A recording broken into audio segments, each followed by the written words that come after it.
You guys and girls, so welcome back. This is part 3. So, the last video, the last part, we were trying to get this gasket and these bolts in, and I'm not going to lie, it is just a right pain.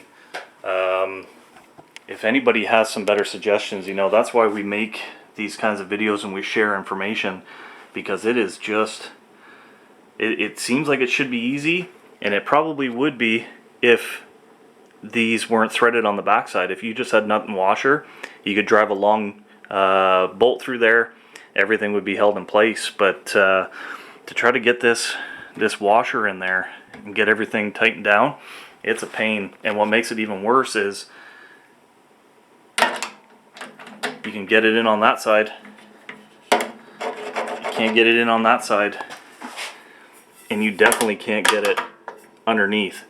So basically, this is mostly hand tightening, which is a pain, but here we are. So we're going to continue. We're going to kind of move from the floor back onto the table, maybe table back to the floor. We'll see how things go. So everything's ready to be tightened. I like to do cross bolt pattern. So if you're doing the top, jump down to the bottom. The bottom, unfortunately, has a restriction where you can actually get, or sorry, can't get the wrench in or the box in. So unfortunately, it's all hand tightened from there. Up, and then you go down to the bottom one here.